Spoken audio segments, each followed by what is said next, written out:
Like Kane and Undertaker? No. Yes, you can absolutely be Undertaker. Gravedigger. His cousin Undertaker over here doesn't know where to go. Wait. His cousin Undertaker. Hold on, guys. Hold on. There is. Are you ready for this? There's El Toro Loco, Gravedigger, Monster Mutt, The Avenger, Blue Thunder, which I thought that was a helicopter. I think it definitely was Airwolf. The Raminator. That's what I want to be, the car ramrod. Raminator. The Black Stallion, Mohawk Warrior, the Crusader. Hello, everybody. Welcome to the Three Geeks Podcast. We'll be right back after this.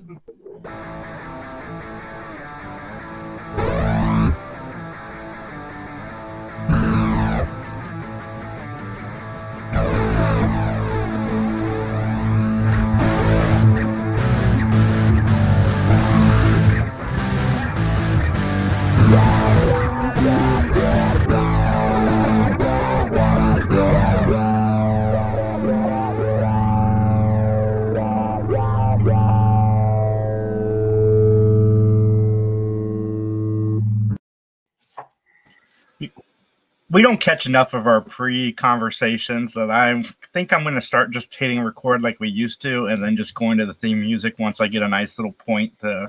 That's a great idea. You interrupted a mid-truck sentence, though. That was... I want to hear more of it. Yeah. You're naming all the monster trucks that are out there. Yeah. Hello, everybody. Welcome to the Three Geeks Podcast. We are on the Scene Snobs Network as well. It is a nice Sunday. Is it? I know there's like nothing to complain about this weekend. It's been pretty chill. Oh, I can find something, I'm sure. That snow doesn't bother me. You don't go outside. Yeah. You just stay inside all the time, man. Snow bothers me not. I like inside. Inside's a happy does place. not borrow El Toro Loco. Also does not bury El Toro Loco. It just like falls to the side of it. That's right, because Snow fears the Raminator. Oh, right. I like to see El Toro Loco and the Raminator fight. It just sounds great. I think the LA Rams. Yeah, LA Rams definitely need car ramrod. They do. They need Raminator at their games. They would have won the other day if they had the Raminator there. Well, yeah, you would have just drove over the other team. Shit, man. Yep. Don't mind me, man. Holy crap. Speaking of rolling over the other team, what about the Browns, man? Like seriously, I think we are heading towards the end of all civilization. That's why the Browns about to lose this week. It's all good. That's what I heard last week. No, it was, there's no way Pittsburgh is going to let them destroy them again, is what I kept hearing. Oh no, because like Pittsburgh didn't play like Ben Roethlisberger and three other starters when they played the Browns the first time, and then everyone's like, including myself, was like, well, when they play all their starters, they're gonna win, and the Browns were like, you know what? We got something else to say about that. And fake news. Yeah, don't. Hey, I was wrong about that, but now they're playing the reigning Super Bowl champions, and I don't see how they win. We shall see, though.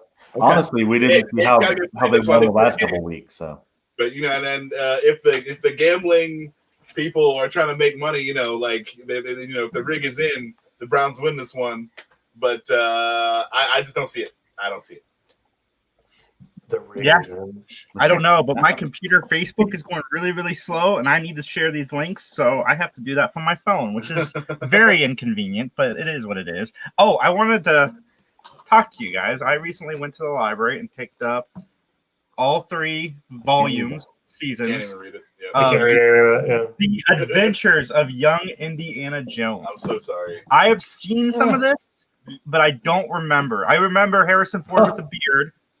Sitting in Mike referenced in the chat, but that's the only thing I remember about the series. Now, I know you have the Batman Beyond complete series sitting up there, and that is a much better watch than Young Indiana Jones. Yes. Well, I think you should take Young Indiana Jones. Dan doesn't agree. No, I do agree, but I think that some of the Young Indiana Jones ones are pretty cool. I've heard that some of them are good. But I mean, you got to wade through the whole series for him, and when he's Kid Indiana Jones, you just skip those ones. Oh, look, he's on an elephant. Okay, bye bye. Real quickly, I wanted to throw something out there that I heard this week. Did you hear about the guy in Nebraska that said, hey, you know what would be great is I took these magic mushrooms and I boiled them down and liquefied them and injected them. I bet I'd get high AF. And guess what? You know what happened? He did. Do you know what happens, Dan? You grow spores in your bloodstream. Whoa. And then it starts shutting off organs. And the dude almost died. Man, talk about a PSA you have to put. Yeah. I can see the G.I. Joe guys tackle that now. Now, like, he's growing spores in his bloodstream, and I understand like his organs are shutting down, but like, was he still high? Well, here you go. When you read I read the article because I heard it on the radio, and then I read the article. So this dude has had a history of making poor decisions. As he was a heroin addict. He was also off of his mental health medication, and he thought that this would be a way to kind of kick heroin, because magic mushrooms have psilocybin in it. Yes, but that you should use maybe under a doctor's care. So they had to give him like massive doses of antifungal and antibiotics, and he is now out of the hospital, but he was in for like a month. But is he off heroin? Great question. I don't know. You know that he's been clean and sober for a month. What if the spores were cleaning his blood? Yeah. The new way of, like, they're friendly mushroom. A symbiotic relationship. Yeah. Oh no. We've created a new monster, haven't we? I mean, hey, I have seen him. John, you brought it up. Spore man. Hey, I am not the news. I'm just a messenger, man. I'm not the news. I have seen a movie where a man turns into a jellyfish. So this might be a man turning into a mushroom. Gosh. I'm just wondering if he's still like seeing weird shit, like the whole time to get the spores out of him. Like people's faces are changing bodies and stuff like that, and like there's a little fairy imp like just floating the fuck around. Like I'm interested to know what his experience was with the fungus growing in his vein. Let's get him on the Three Geeks. Not that. Just keep listening to the news, John, and give us an update whenever John, send me his name. And also, if everybody didn't know from that little story, John now works for Newsmax. Congratulations, John. You're welcome. You're welcome. Man, I didn't think they could fit somebody else in the Newsmax van. I mean, that's all they got. But wait a minute. Side note about the news. I was since I don't have cable, right? I get a bunch of over-the-air channels. One of the new ones is like it just came up a couple weeks ago. It's called like Newsnet, and I'm like, it's a 24-hour news service, and I'm like, what the hell is this? So I Googled it. The guy that created this, like he wants it's all news, no spin, no opinions, yada yada yada. He started this news channel by putting it up on Kickstarter. Huh. So people donated money for him. It obviously didn't reach the goal because he needed like, I forget how much, 150,000 seed money or something to start this news channel. And so he just kept plucking away at it and eventually got Michigan to convert over to this format. And then he started shopping it around. But I will say this, the news anchors are not very good. They try. They try. Yeah. We try. Awesome. over there. So, what, Max? Get jobs over there. Yeah, that'd be great. It's like I could be a watching. news anchor. I want to be the weatherman. All right, give us your pitch. Do the weather. Max, do the weather real quick. It go rain. Get it when you need it. Yes. Ollie Williams with the Blackie weather forecast. Didn't you say somebody compared you to Al Roker and you got mad? Like the That comparison. was a long time ago. Now Al Roker's a very fit human being. I was gonna say Al Roker looks great. The comparisons. Will Now keep- you're not compared anymore. I'm cool if you want to compare me to Al Roker now when he's a skinny, he's looking good, he's clean cut. I'm down. But when Al Roker was a fat slob, like I'm not trying to get compared to Al Roker. I already know I'm a fat slob. That's fair. Hey, a couple. Plus, let me just throw this out there. Al Roker, he tears it up with muscle cars because I saw a segment on the Today Show like a couple years ago where they had this empty lot and they had like one of the brand new Mustangs, and they let everybody drive it, but everybody had to sit in there. And so when it got time for Al, I was like doing like donuts and like doing like, Steve McQueen. Yeah. And the other anchors are like shitting themselves in the back because they're like, what are you doing? And like, yeah, he was tearing shit up. Look, I am totally willing to chop it up in my Honda Civic and tell you the weather. Okay, I'm down. I would love that very much. All right, let's go to Max now with weather. Max. It's gonna rain. It's all right. You're Can I the be a dog. special interest dude in the morning? I'll be like, Now Dan with a story about a wonderful kitten rescued from a tree. Dan? I'm like, why are you at the zoo? What do you do? Where's my coffee? I'm done. No, if I were a weatherman, I would base my weatherman giving there. I saw a clip of this dude who they made go outside to tell the weather. He's like, "Why the fuck am I out here? I told you it's gonna snow. Now I'm out here in the fucking snow. Like, That was a I don't need comedian. to be out here." That would be my like weather attitude. You know what might be a better idea? Is if you did like the weather dressed as a masked luchador, and then no one could complain. If you kayfabe that the whole time, no one could come up to you and complain. El Meteorologico. I think I could actually find the word in Spanish. Logical. But Part of yeah, the joke.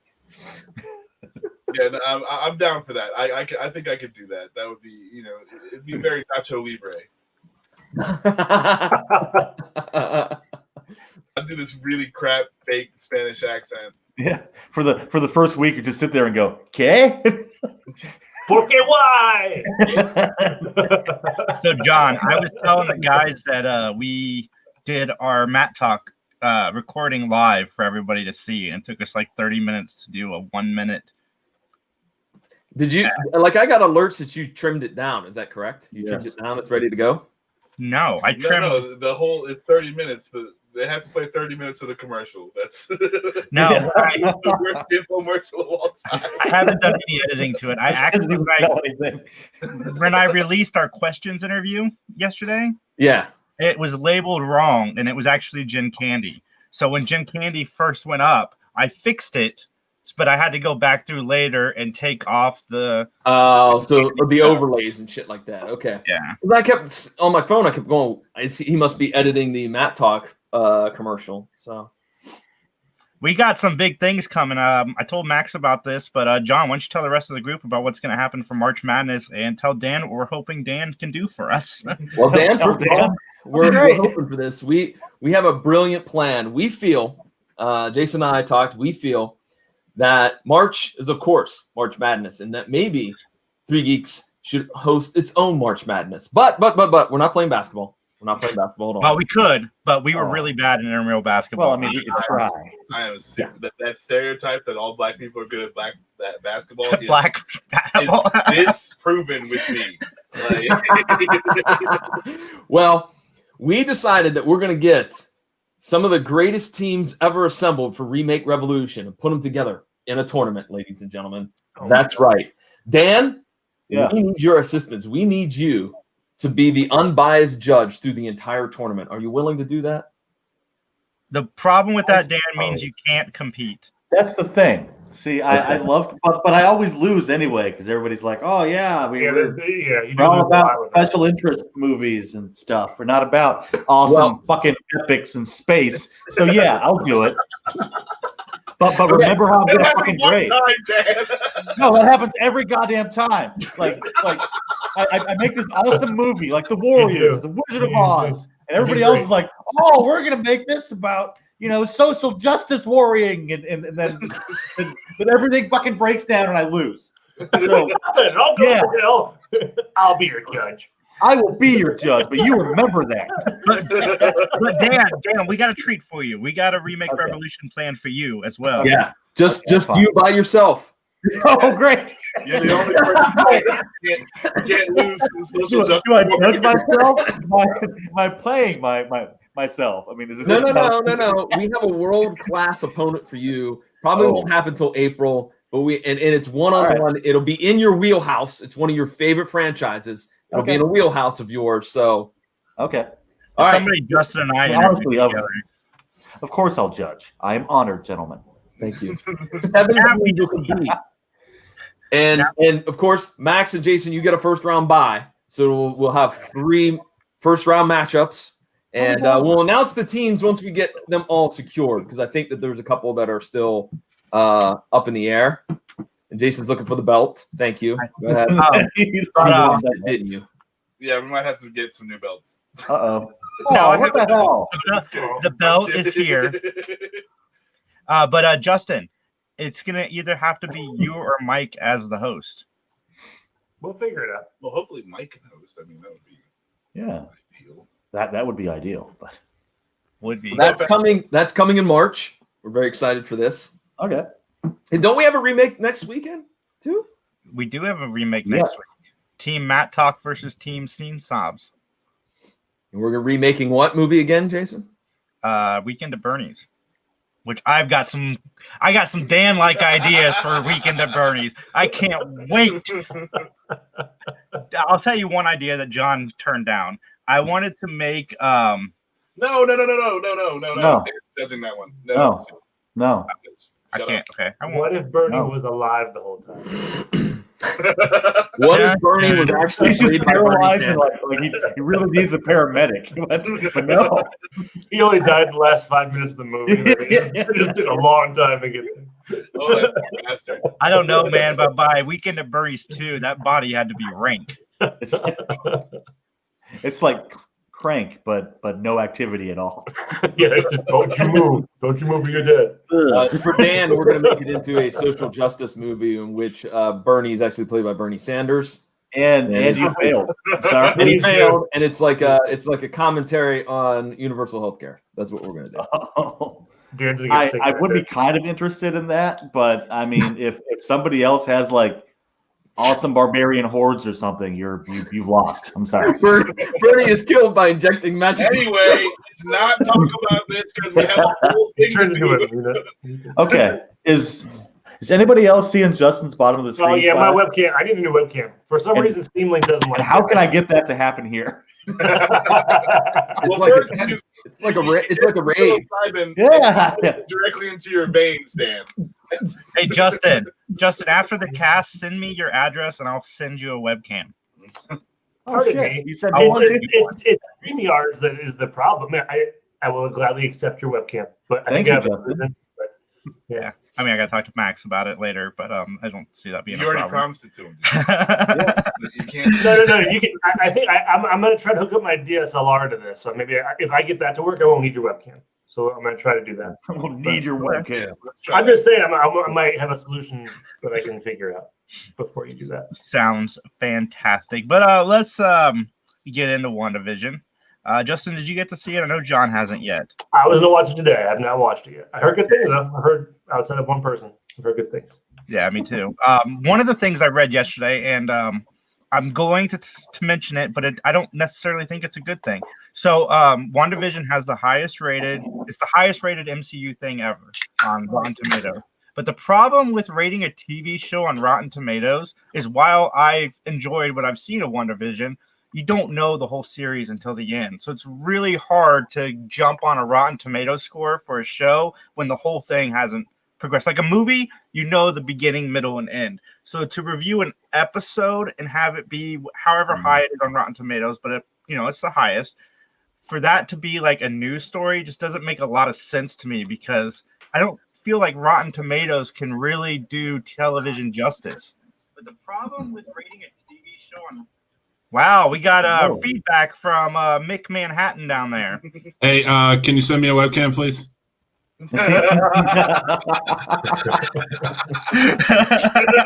Listen, I heard webcams, and I'm like, all right, listen, I'll take one too. The big You get a question is, webcam, Mick, and you get a webcam, and you get a webcam. the big question is, Mick, would you like some magic mushrooms to inject in your veins?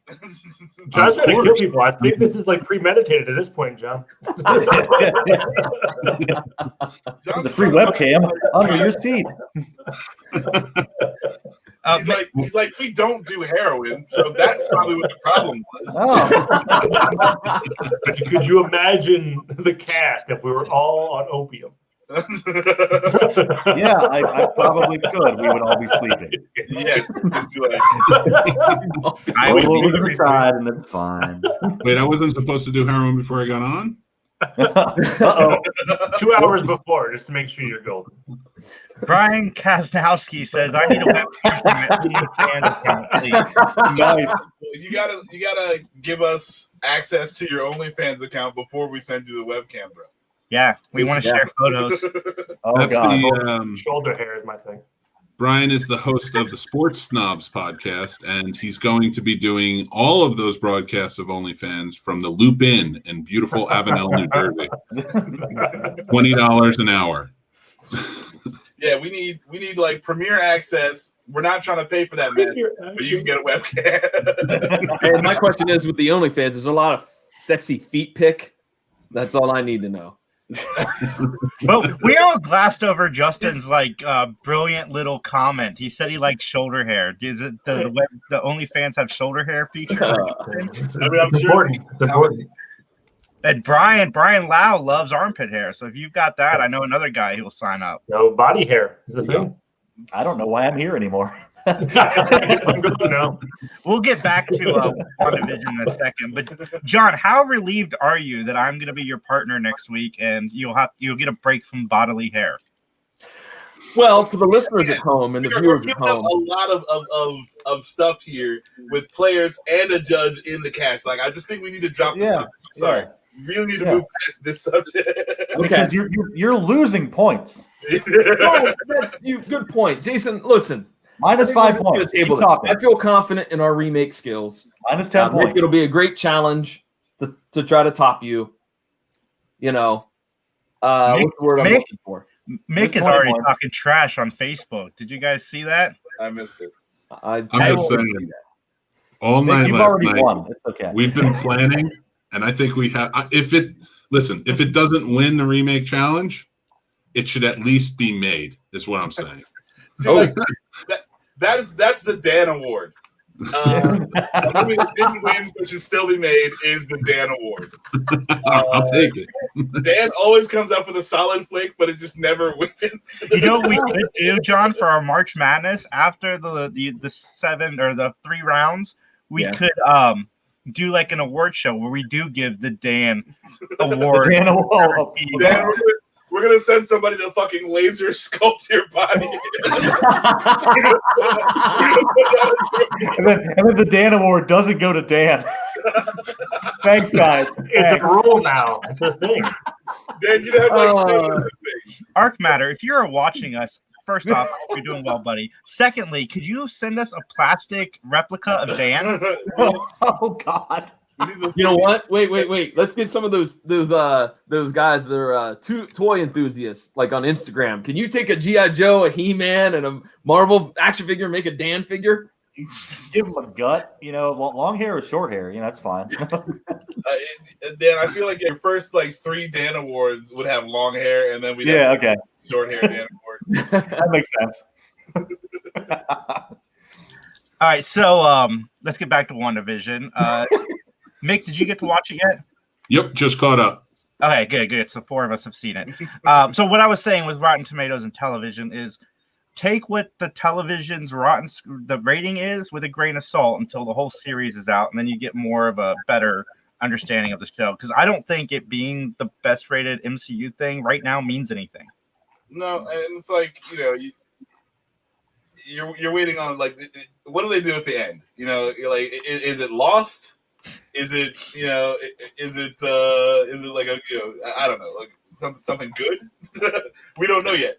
And while I'm enjoying it now, you don't know where they're gonna take it or how they're gonna finish everything. So I don't care about what the internet says should be.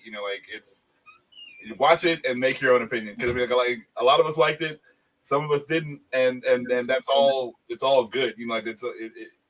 You experience for yourself. Like I really don't like internet reviews. I don't like being like, oh, it scored 98% with the critics, but then you look at the fans and the regular people say it's 37%. So what does that mean? don't pay any attention to that shit. Just watch it for yourself. And if you enjoy it, then you enjoy it. If you don't, then you don't. Like it's totally fine either way. You're allowed to have good and negative responses to things. So as I am watching this WandaVision, I'm going to start because I know I'll get to the negative reviews here in a minute. But I laughed. Max can vouch for it. I laughed so hard watching, especially the first episode, because it felt like a 50s, 60s, and 70s sitcom. Like, in my opinion, all of the glorious things. We had the traditional misunderstanding that causes a whole bunch of chaos at dinner time. And I was talking to Max, and Max concurred. The show could literally just be this sitcom for 5 episodes, and I personally would be satisfied. It's all I need. But I do like the hints. I like that, the voice over the radio. Mild spoiler alert. I'll put the little spoiler thingy up. I like that the voice on the radio was the parole officer from Ant-Man. Like, I like that tie-in, but you wouldn't really know unless you do your homework. Yeah, I mean, I enjoyed it. I'm not a huge sitcom fan, so like, but that being said, I do enjoy like the black and white, I Dream of Jeannie feel of everything, and like that's cool. I like like the weirdness that they throw in there, where like so you just know something's not right. So yeah, I mean, I'm digging it. I'm having a blast so far. The first 2 episodes are rock solid for me. I like meeting more and more of the neighbors and to see like how they try to make it work. It's good. I'm digging it. One of the other positives I had about it, and Mike brought it up on his Facebook post, which kind of brought my attention to it too, is it feels a little bit like Marvel. I know Dan disagrees with this, and I'm going to get to Dan because I'm very curious to hear his opinion. But it feels almost as if David Lynch's spirit is in this show, because there's just enough of, hold on, this is off a little bit. Just kind of like he gave in the latest season of Twin Peaks, where certain things were happening, but it was just a little off. That it's like, what am I watching right now? And I really like that aspect of it as well, because you can either take it at face value for the sitcom, or there's like little Easter eggs spread throughout the thing that just remind you that this isn't right. But mostly what I dig is that like Paul Bettany gets to like yell and have like some emotions and be funny. Well, yeah, but like I like my favorite Paul Bettany thing is A Knight's Tale. I love him in that movie. And I don't hate on me, Dan. Okay, I like what I like. I see your face. No, that was just a look of confusion. Like, that's Dan's face. Somebody likes A Knight's Tale. Oh, dude, I love A Knight's Tale. I love A Knight's Tale. Yeah, it's not good. It's just I don't know. I like it, but I don't like that for horribly different reasons. But okay, that's fair. But I love Paul Bettany's character in A Knight's Tale, and anytime I can get him back to like that kind of like screaming frantic dude, I'm down. So like WandaVision. Mick, what did you think of the show? Well, first I'm gonna agree. When he comes down those stairs and he gives that like squeal, like ladies and gentlemen, like it reminded me exactly of A Knight's Tale, and I loved it. I'm anxious to see where it goes. I didn't love the first 2 episodes, but I liked them, and they intrigued me enough where I think there's going to be something interesting. I just, the antics, the Nick at Night antics, I was just kind of like, all right. I mean, I get what they're trying to go for, but spoiler alert for anybody who hasn't seen it, but like all of the sword references, I thought were pretty cool. So I'm anxious to see where that goes. But yeah, it hasn't sold me fully yet. I want to see where it goes with the whole season. That's fair. Dan, I love Dan's little fist thing. He was like someone else. Yeah, thank you. Because everybody else in the feed is like, it's the greatest thing ever. And no, okay. First, I don't want to bag on it too much because I see what they're trying to do, but I hate it. Like the whole 50s sitcom thing with the canned laughter, I can't stand it. Like I grew up on these old sitcoms, and I like the way that it goes. This just seems like it's pandering. It's like The Big Bang Theory to real nerds. You know, you just say shit like "It's Star Wars" and "Oh wow, it's nerdy." You know, it's just and I disagree with the David Lynchian thing. This is more like Call of Duty Black Ops, more than anything else. And sorry, spoilers for the old game, but the Russian dude doesn't exist. It's like comparing Picasso to Andy Warhol's soup can. Like it just feels so like I understand that they wanted to do this and they wanted to make like some weird stuff go on, but like Lynch makes an entire world and it doesn't make sense. By the very nature of this, like this is gonna have to make sense by the end. Unless they just pull a total like Lost and like the entire Marvel universe is just gone or something. Could I chime in with two things? And Sure. I haven't watched it yet, but Dan, you'll be happy to know that you're not the only one that dislikes it, because Friday night my cousin called me to bitch and complain about how terrible WandaVision was. Is he the one that doesn't like The Wire? Yes. So therefore, we Goddamn. take that opinion with a grain of salt. Yeah. So we take that with a grain of salt. If I were Dan, that would make me feel so bad. Yeah, it does make me feel bad. But the other dude was like he didn't like it either. So that's okay. Yeah, we don't know how Brian is. Dan, Yeah. I do agree with the fact that the end is going to make sense, which Lynch's stuff usually does not. You usually have to figure it out. But I'm just saying what we've seen so far, it just feels like that element of the mystery we would get with his stuff. But no, I absolutely agree. I don't think the whole series is going to be like that. Can I ask? And again, not seeing it, but I have read Tom King's The Vision, which was that 12-issue series that they did a couple of years ago, which was fantastic. And it was weird and oddball, and it was not there. Have they revealed anything if they're going to try to replicate that storyline? I haven't heard. The only comparisons I've heard for this show was House of M. I have no reference for House of M, so I can't tell you. Yeah, same with me. I know very little about House of They M. have a couple like commercials for like 50s products. Yeah. And here's our commercial break, and it's like a very weird. They're very oddly paced, and like the people's faces don't they're not showing the correct emotion for what they should be doing. Okay. So there's some like just random weird stuff in there, but like one of them is like a Strucker brand, so it's like Barenbaum Strucker, and then like it's like a watch that's got like a Hydra on it. So it's like I think I'm trying to piece it together. What I'm thinking right now is, in her grief, Wanda goes to Strucker to be like, I need you to help me use my powers to make a world where me and the Vision get to be together. And so then this is all going to spiral off into the multiverse. But he's going to obviously use it for his own nefarious deeds. And she just gets her little piece of happiness. And I think that's what's going on right now. But let me know how you feel after you watch the episodes. But it's interesting to me, and I like it if they're playing towards that. But maybe I'm just entirely wrong. Like that's also a possibility. I have a theory that's similar to Max's, kind of plays off of it a little bit, but just slightly off. So at the end of Infinity War, when Vision's stone was ripped out of spoilers, his head. Jesus, Jason! Oh my God! Put the spoiler thing back on there. Max, if anybody's watching a podcast with the word geek in it, with a bunch of fanboys talking about Marvel, assume nothing. We're Ohio fanboys, sir. Whatever the hell that means.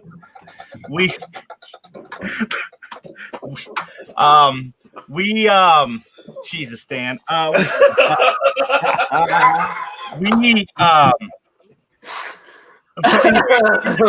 War, Vision turned black and white. And what I think happened is she probably seeked out the help from Strucker like Max thinks. But whatever she is doing, she's actually trying to fix him. And at the end of episode 2, when things started to go to color, I think that is whatever is happening is working. And I think something is going to go awfully wrong with it, which is going to cause the snap in her. like in the House of M storyline? Because I know there's a But, snap. You know, at the end of this, we're gonna get X-Men and Fantastic Four. So Okay, Yeah. can I throw out mine? I have not seen it, but I'll throw out mine because I'm going to link it to the Vision comic book.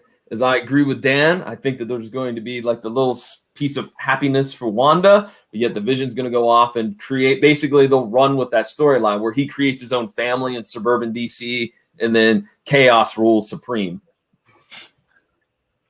could be. You don't know. But I really do think the first 2 episodes are worth watching. I will say. Okay, so yeah, Brian did ask, how does Gum and his gears make super spoilers on this? Yeah, that was kind of a stupid like plot contrivance. I loved it. No, but how do you explain that? How come he doesn't just phase out of the gum? You know, like it's not like. So that was pretty dumb. I agree, but like that's also like the sitcom, you know, ness of it. Like it's got to have that stupid thing because you know, like half of the problems in a sitcom can be solved with a phone call.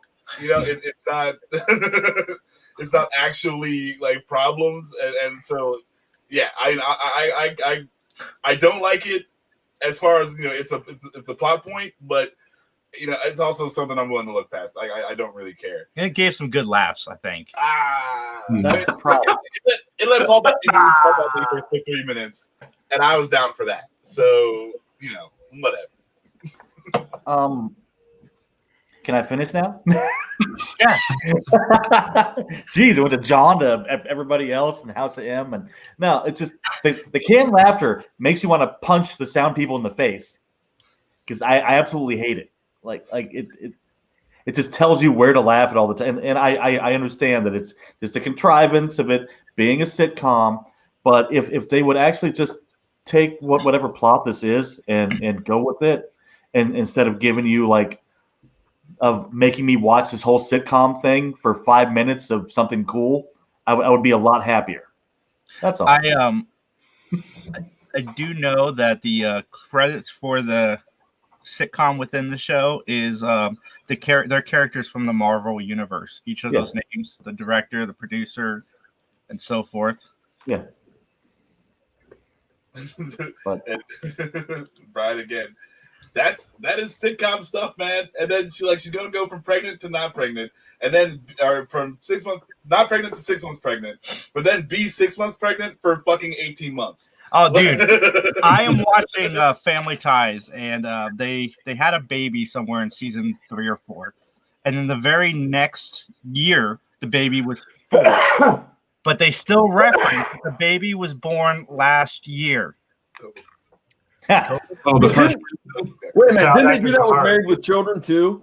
Because Married with Children, they had the kid 7, I think was his name, and again, it was like no reference of being pregnant, right? no, Seven wasn't their kid. She was pregnant on the show, but the whole season was a dream. Oh, okay. And then 7 came in, and 7 wasn't their kid. He was like one of Peg's like cousins or something, and he just came to live with them. Okay. The Fresh Prince one, Jazz makes reference to. Jazz like comes in and he like looks at it and he's like, "That's baby Nikki," and Will just like kind of looks at the camera and goes like this. So like I'll give it to shows that do that like kind of put a nod to it, you know, and like make you reference like, yeah, we don't want to deal with a baby on set. Yeah, you know, that's just sitcomness. I'm not too worried about, you know, because like also you notice when Wanda does something that upsets the world, you know, it's too real or she realizes something, like everything starts to shut down. Like, you know, when she's hanging out with super fancy lady and you know, like she cut her hand, like everything started to shut down, and she's like, oh, you know what gets blood out of that? This, and then you know she just runs off. And like, so I feel like her being pregnant is just gonna be like, they're like, oh, you're pregnant now. We're not gonna talk about it. We're just not gonna talk about it. Like because if we start to talk about it, then we'll realize shit's too weird, and this whole thing will shut down. So I think that is gonna be used in that way, where like maybe there'll be a scene or two where someone starts to be like, well, weren't you just like not pregnant at all? And then the gears will start to grind, and they'll just move past it. Another spoiler alert. Who do you guys think is in the beekeeper suit? Strucker. In the hoop. What's that? In the what? The beekeeper suit when he climbs out. The suit. I hope it's Nicolas Cage. I don't know. Do you mean wait a minute? Do you mean character or you mean actor that's in the beekeeper suit? Any of the above. The Rock. I hope it's Baron Zemo That could be. or Kang. Kang. No, God. Oh. Get out of here with Kang. You and Kang. Kang is coming. He's coming. I think it's Strucker, but I don't know. I hope it's Nicolas Cage. I give it 3 out of 3 geeks, Max. I'm gonna say 2 out of 3. I have fun, but I can see where there are some issues. But I don't know, I enjoy it. Dan? 0. Oh damn! Wow. I can't balance wading through a shitty sitcom to get the 5 minutes of whatever I want to see. So no. Damn. Mick, we do a rating system, 3 out of 3 geeks. If you would tell everybody to watch it, 2 out of 3 if you'd recommend it to a couple people, 1 out of 3 if you probably would just tell maybe one person to watch it, and then 0 is that you hated it and don't want to tell anybody about it. You want to forget you ever saw it. Because I think it's for Marvel enthusiasts, I'm going to give it a 1. But with the promise that more episodes and seeing the overall storyline, it may go up. Yeah. I mean, I hope it gets better. It just, I don't know. Well, I like the idea for each episode is a different decade. You know, so she's like going through like I said, the Nick and Knight thing of like, okay, this decade didn't work. The Dick Van Dyke didn't work. Now the Bewitched, let's see if that works. That didn't work. So it's probably going to be Brady Bunch next. You know? Oh God, I hope it's Dallas when they get to the 80s. Oh God. Dallas that wasn't a sitcom. That was a soap opera. Well, John, Same damn thing. John just got Dallas at his house, guys. Like he is. Shut up. That's not even fair. John called me last night and goes, "Holy shit, they shot JR." And I'm like, John, that happened a long time ago. No, Yeah. no. I told you that in confidence, Time Jason. out. Don't even bring Patrick up Duffy survives in the end. It was all a dream. Did you not get the whole Simpsons thing going on there? First of all, I thought you were going to go and talk about Charlie's Angels, and that was just an aside. All right, from yesterday. I didn't think you were going to go with the Dallas reference, but all right. I like my old TV. Leave me alone. Dallas. Hey, I like- I've got Knight Rider and Quantum Leap that I'm watching. Okay, so I'm watching Family Ties. I have no judgment towards anybody. yeah, I love Michael J. Fox, and that show is Michael J. Fox. Oh my God. I mean, but Next, Spin City. I can't find it anywhere. City. I look. Really? How about are you going to finish Jake and the Fat Man? Oh wow, Started Jake and the Fat Man. nice. Holy crap. We watched a Matlock episode where it had Jake and the Fat Man as guests, and John absolutely hates it. I'm like, I'm gonna rent it from the library. I'm gonna watch a couple episodes just so I have a frame of reference, and then I'll report back to you, John. I remember my grandfather watching it. That's all I remember about that show. It's a spin-off of Matlock, actually. Yeah. But And the Fat Man ate everything, and he's not allowed back. But first of all, in the episode I mentioned, man, that there is they stop at a hot dog cart, and I'm like, William Conrad looks like the type of guy that would have mustard all over his suit. Yeah. He looks like a sloppy ass eater, man. And I'm like, yeah, you know that took like 8 takes because he kept spilling shit all over the front of him. oh, come God on, rest now. his Hot soul. dog. All right, let the man enjoy his hot dog. Told you Damn. we should have gotten Ernest Borgnine. Hey, come on. He was on Airwolf getting blown up. That's right. Oh yeah. Well, slightly after that though, so he might have gotten blown up, and then he could have been in Jake and the Fat Man. I would I did love not to know. see- I honestly did not know. Funny you mentioned Airwolf. I watched Toy Galaxy. They had a video on Airwolf. Yeah, I didn't know it was on USA. I didn't know it left ABC and went to USA for a couple seasons. I didn't know that. One season because they took all the cool stuff out. Yeah, right. There's like no helicopter, like nothing. No, Jan. What was that guy's name? Jan Vincent? Was that who? Michael Jan Vincent. Yeah. Michael Jan Vincent. Yeah, there's none of him. Oh no, Jan Michael Vincent. Jan Michael Vincent. There we go. And Michael Vincent. Thanks. You want to watch a really Thanks. funny movie with him? It's him and George Papard, and it's called Damnation Alley. Huh. It's so off the wall. Like they just play two guys who drive like this all-terrain vehicle after like the Earth has ended due to nuclear war from like I don't know wherever they are, Nevada to Boston, to find civilization. It's so out there. Oh man, and the only civilizations in Boston are like, we gotta go down to the harbor bar down by the harbor.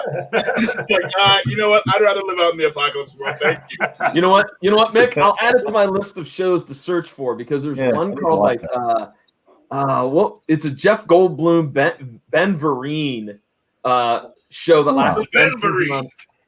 Yeah, it's called 10 Speed and Brown Shoe, I think it's called. Oh God. Okay. Do you remember that, Dan? I remember seeing something of it, and I wanted to go back, and I forgot about it. It's on Tubi, so I want to check it out because it looks horrible. Yes. But it's like a cop comedy. John, tell everybody what movie you watched last night or attempted to watch. Oh, I attempted to watch Guest House with the girlfriend. We talked about it 2 weeks ago. It's the new Pauly Shore movie. Yeah, it's not very good. It's not very good. No one. I gave the review and I said the first 45 minutes was trash, and I don't know how I made it through it. And John only got to 20, and was like, "Yeah, we both were like, we're done with this. We can't." So then we went and checked out The Wrong Missy, which is the David Spade film, the new David Spade film. I gotta say, it's actually pretty good. I recommend that one too. It's it reminds me, I was telling John, of Black Sheep and Tommy Boy David Spade, not the white trashy character we've gotten from David Spade for the last 20 some years. Yeah, and look, it's a stereotypical rom-com. You know what's coming, but I thought it was good. It had some good laughs. It had some good physical comedy. Nick Swardson was good. I've just never been able to buy David Spade. Okay, Joe Dirt being the exception. I've never been able to buy David Spade. It's like okay, how do you get the girl, bro? Like it's not. But I think that's the charm of it. Like it's like, oh, even this schlub could get Molly Sim, And That's true in movies, which I love. That's true in movies, but he supposedly pulls so many beautiful girls. Yeah, in real life. Yeah. Well, he's rich. You know who else? Nick, I just learned this. You know who else used to get? I mean, is it pulling girls when you pay for them? Like, is that? Dang! Nick, you know who else? David Spade's gonna murder you. Nick, I just heard that Kel Silverstein used to clean up with the ladies. Huh. I mean, He used I to go to the believe, Playboy Mansion and clean up. I believe that though, because you walk into the Playboy Mansion, you're like, not only did I write A Boy Named Sue, but I wrote The Giving Tree, and like you got everyone there. Like, okay, that's weird. Let's do this. Let's do coke and have fun. He went to the Playboy Mansion and he. Weinstein, like does that count? Like, Whoa! Does it also count if you're literally cleaning up, like like mopping the floor? Like, oh man, the bar's a little dirty there. Come on, Molly, you don't put drinks there. Get a coaster. This came up because one time, many years ago, at the Pittsburgh Comic Con, I was waiting to get an autograph from Jim Steranko, and Steranko's booth was right next to Franzetta's booth, and Frank Franzetta's kids now run the show. Yeah, but they were entertaining us because we were waiting in line with stories of Frank Franzetta, and one of them was about this elaborate party that he went to at the Playboy Mansion, and I'm like, whoa, wait, time out. The dude that made these epically awesome barbarian pictures. Death dealer. Death dealer, everything like that. He's hanging out at the Playboy Mansion? Like, I just didn't think that would be his scene. And they're like, they're telling stories about this model and that model and hooking up and all this jazz. And I'm like, mind blown, man. Mind blown. All right, Brian had said something earlier, the WandaVision Miami Vice. What show would you like to see WandaVision take after? If you could have them like splice themselves into a blank style show, what would you do? Twin Peaks. CIS New Orleans, something like that. So, we gotta figure out this murder. It's CSI, Justin. Don't be a I nerd. don't watch the show. I just thought it'd be fun. Oh, real quick. Family Ties. Family Ties. Oh yeah, What do you because then we're gonna get a 4 out of 3 stars. How about Family Matters and have just Wanda just bust in like Urkel? Be great. Oh. Vision's Laura. be the Urkel character. There's a movie. Did you see this Christmas? A movie came out. It's an independent movie, and Laura and Eddie from Family Matters play a married couple. No. That's weird. Gross. I didn't know how to feel about that. I'm like, Yeah. My childhood, you're messing with it. Yeah, no. You can't. Dan, John? Matlock. Of course you would. Would we cover that on Matt Talk if they did You it? better. I think we would. Crossover. well, I feel like maybe Walker Texas Ranger would be a good one. Oh, that Yeah. that would be a good one. Sopranos. Oh, I would like that a lot. Good call. I like that a lot. All right, so we're about to go to a commercial, and last week I retired some bits, and the guys have been asking me to retire this one for quite some time. No. Please No. don't show it. No. You asked me to retire so I'm going to show No. it. Yeah. No. Why you stop showing? No. Officially retire it. Mick, this was made as an advertisement for Remake Revolution, and I am going to play it just one more time. Tell them what the wait. Tell them what the movie was. The remake. Showgirls. Taco Bell presents its newest entree, as seen in the hit movie Showgirls. Nomi gobbled them up on screen, and now you can get your hands on Nomi's beefy fish taco. Engulf all the voluptuous flavors in your mouth. Available in plain, smothered with our patented mystery sauce. So go to Taco Bell and get Nomi's beefy fish taco. Available at all locations. Only after midnight. So when guys, it is now deleted. When we did that Remake Revolution, Look at John's face. He was so upset. Good thing I still have it on my computer.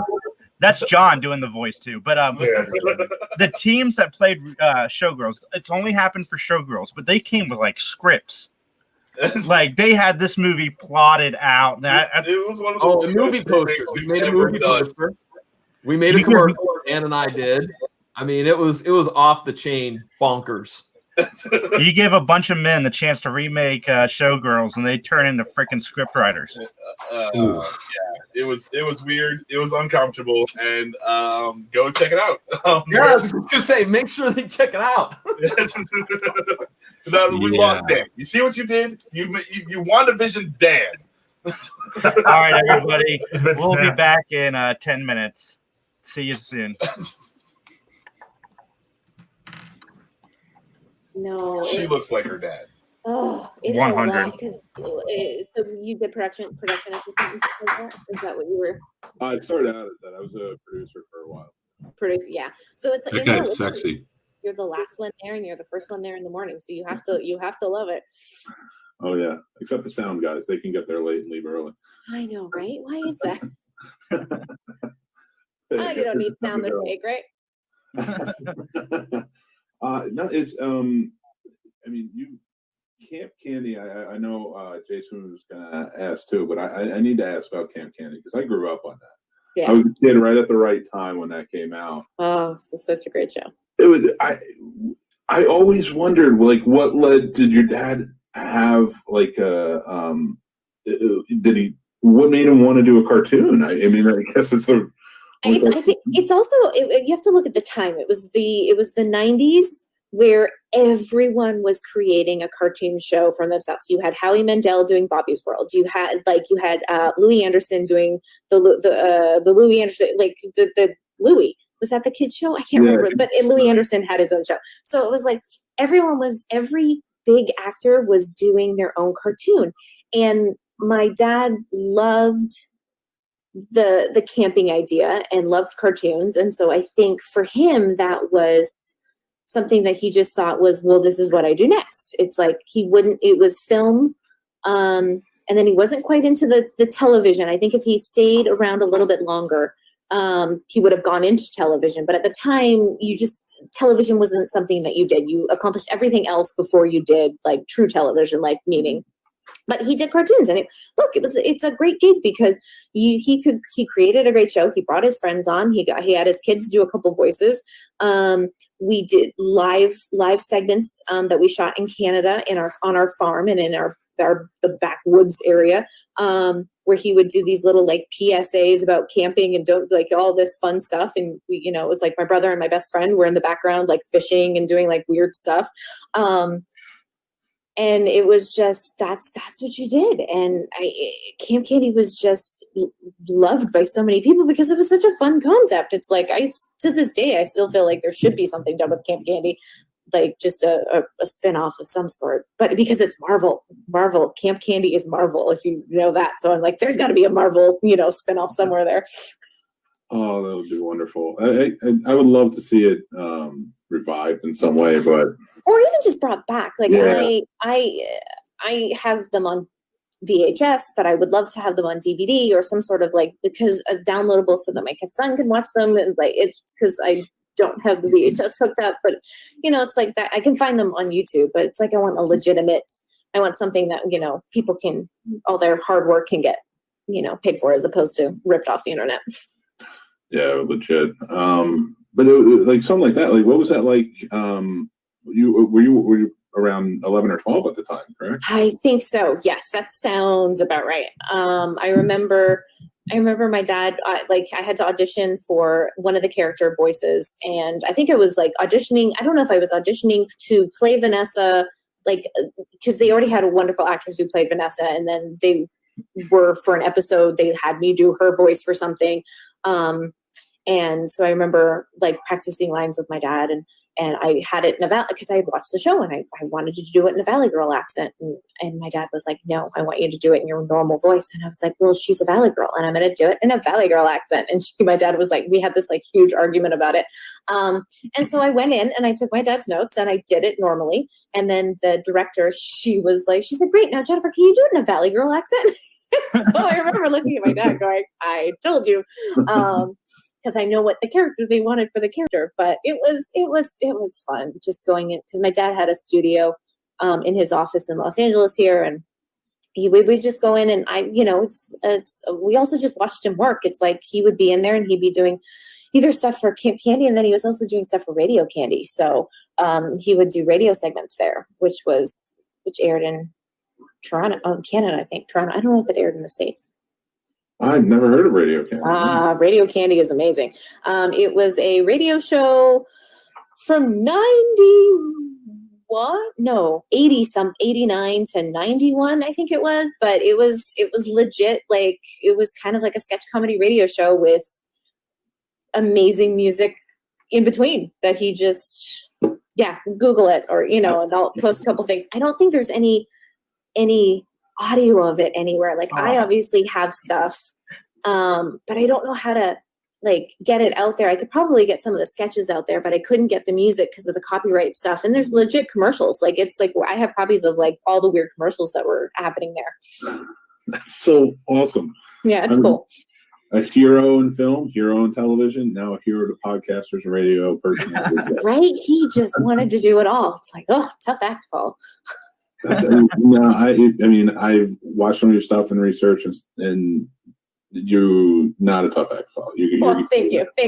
You got the talent. I appreciate that. So I got to ask you about your time on One Day at a Time. Yes. There's not a lot of shows that deal with social issues anymore, and there's One Day at a Time, and there's the Connors. Yep. And I think they're both doing that pretty well, but One Day at a Time was exceptional. Oh, they did. Gloria did a phenomenal job with that. Gloria and I went to college together. She was a little bit older than Gloria Keller. She was.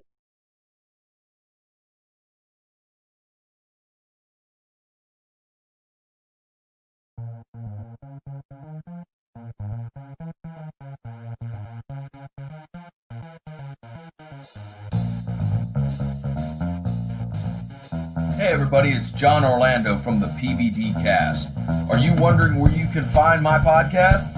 Well, it's real simple. Just go over to pvdcast.com, the online home of yours truly, or it's available through all of those major podcasting platforms. Just search for it in Apple Podcasts, Stitcher Radio, Spotify, iHeartRadio app, and don't forget that every single Monday night at 8 o'clock, I do a live broadcast of the week's episode of the PVDcast through the Facebook page. Just go over to facebook.com and search for @PVDcast and join me every Monday night at 8 p.m. And with that, ladies and gentlemen, I'm going to get on out of here. So I'll chat at each and every one of you later.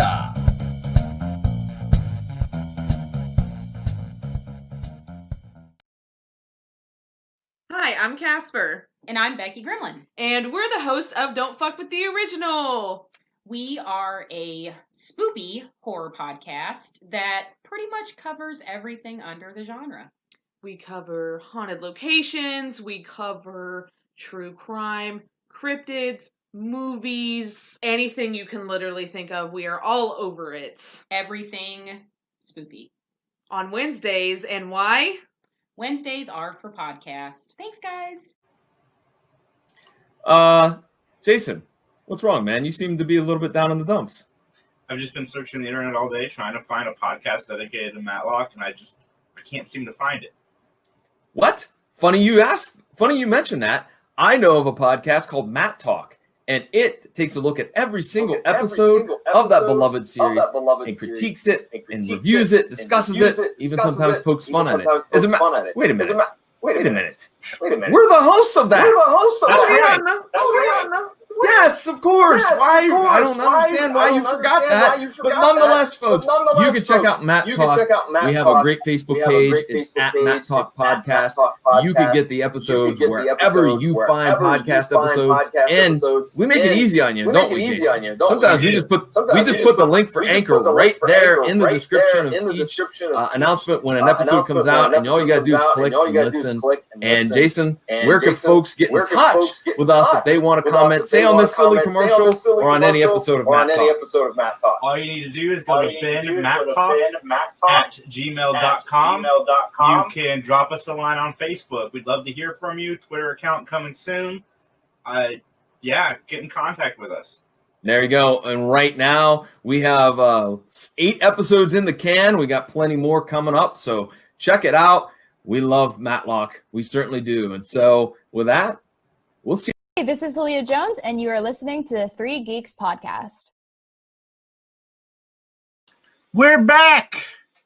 Everybody needs to unmute themselves because I muted you for you during the commercial break. I unmuted myself, John. That's why there was an echo, because Max was laughing hysterically at the start of the Matt Talk. And I know how much Dan loves laugh tracks, so I thought I'd get Max's laughter to go over top. I totally missed that. That echo was amazing, John. You were just Thank you. It was very nice. You sounded very large. Well, I thought it was John for a second. Yeah, with the so it was supposed to be there. The echo. How did I get to the bottom?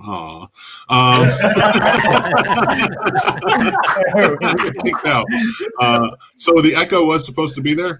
No, it wasn't. Oh, okay. Because it sounded like for a second like it was you just going like Matt Talk. Go for that. I think the answer when someone says was the echo is supposed to be there, the answer is yes. Thank God we recorded a new. We may not do it next time. But yeah, that time it was totally on purpose. I want to introduce the rest of the guys to Jeff Dwoskin, who is a stand-up comedian and podcast host. What's up, everybody? Podcast host extraordinaire. Listen. Semi-famous. Pushing towards infamous. Would you rather be famous or infamous? Maybe, I don't know. Depends what you're infamous for. Let's just say we'll make a Netflix documentary about it. Yeah. They probably will. We won't get into that though, but over the last few weeks, Jeff and I have become Facebook chatting best friends. So I was like, we should have him on and we could talk about fandoms. Yeah. I thank you so much. And yes, I concur. We've become the besties of Facebook friends. So it's nice to it seems out of kind. During the break, I just got a text from somebody who's like, "Do you want to interview this person from Queen's Gambit?" And I'm like, "Yes, I do. Yes, I do." So that makes me very happy. Is it Anna Joy Taylor? No, God, no. Yeah, right. Is that the main actress chick? Yes. Yeah. It's She looks so weird. It's a creepy janitor. Well, now you're not gonna get it Jason on scored the podcast. creepy janitor guy. It reminds me of Battle Angel Alita. Like if there was a live action Battle Angel Alita, like that chick would have to play her. Like Oh that, yeah. It reminds me of the PlayStation commercials. But The alien ones. yeah, yeah. That show is amazing. That if you Google like the stats of what happened in the interest in chess after that show came out, it's staggering. It's amazing. it's weird. Like I'm a chess fan. I enjoyed chess before the show came out, but I've not watched Queen's Gambit yet. I heard it's good though. It's I'm really not trying to good. knock on Queen's Gambit. You need to actually drop right now and go start watching. Please leave. Black. Please leave. I Please, don't like please that leave so girl. that everything. I have an uncanny valley issue with that actress. She's not a robot. Nice. Bring it. She's never got gum Oh. stuck in her gears, Max.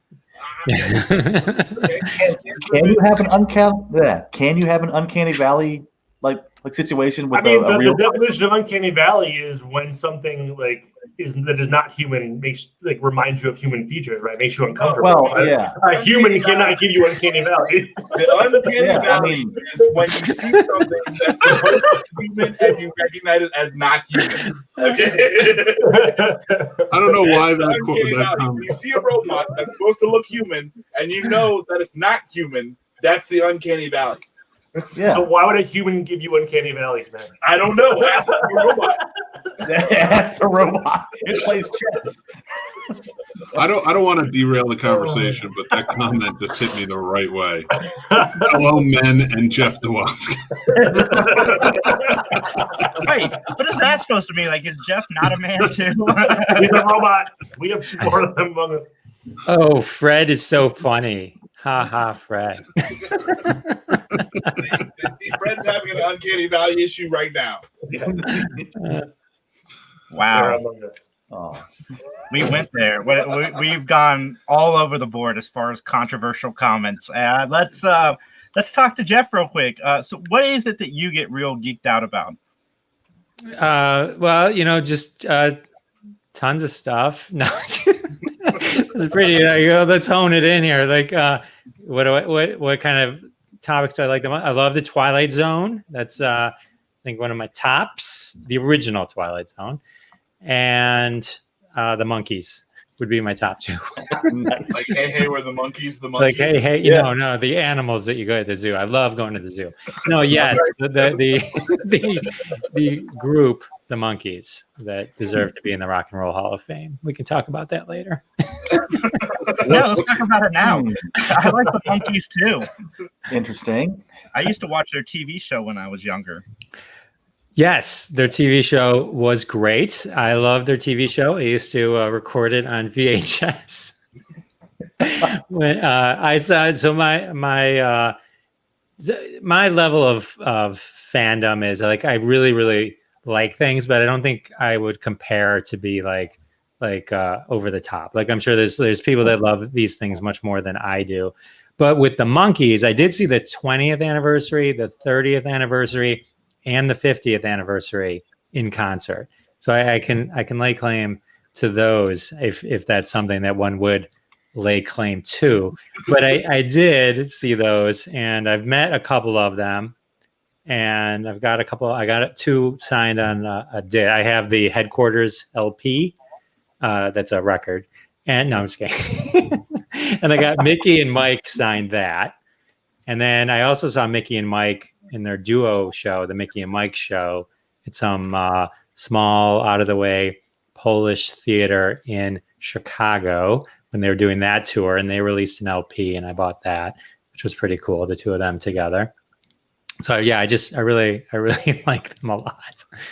So, what do you guys think? Enough about me. What do you? Well, wait, Jeff, I want to know what's your favorite Twilight Zone? Like that was, like I'm expecting, Star Wars or Star Trek. Yeah. Transformers, but the monkeys, like that is super interesting to me. Like what, like That is refreshing. you were a kid and you were into the monkeys, or what drew you to the monkeys? Like that's just very interesting to me. I think they're hilarious. It was one of the I think the first cassettes. Have these words that I'm dropping aging me? It's like, I feel like it's like we're playing the game. My old HVAC player. Tell me your age without telling me your age. Yeah. Yes, premise or blessing in the curse. If I wasn't such good friends with Fred, I would take this personally. But the it's really aimed to be personal. I don't know. no, he's super funny. Oh, look at that! You guys are quick. You know, I loved the show when I was a kid. I found it super hilarious. I loved the music. It was like one of the first cassettes I had. I think it was like the best of the Monkees, because I got into the Monkees when it became popular on MTV. You know, when they would run all those, and that was like the precursor that led up to the original 20th anniversary concert, you know, that had like Herman's Hermits in it and all that kind of. It was a real 60s thing led by the Monkees minus Mike Nesmith. So yeah, so I mean, there was just something about it as a kid that I loved the show. I just thought it was like the funniest, and I love the music. And my favorite vocally is actually Mike Nesmith. You know, I love him. I actually I saw him solo in concert once, which was pretty cool at a small theater. And I saw him with Mickey Dolenz once, and that was pretty cool. So nice. So what did you think of Smash Mouth's remake to I'm a Believer? Were you just like wanting to smash like every TV you saw when that came out? I'm not gonna be baited by you, Jason Taylor. I think it was fine because you know what? Here's the thing. The Monkees at the time had some of the best writers. I mean, that are recognized even today as some of the best songwriters. That song written by Neil Diamond, and you know, anybody who's kind of re-recorded a song by Neil Diamond. You know, there was a Girl, You'll Be a Woman Soon, and in Pulp Fiction, and you know, so it's a classic. He's a classic writer, and I think can be interpreted. I had no problem with that because that one it fit fine with the movie Shrek. I mean, I would have preferred Donkey singing it, but you know, whatever.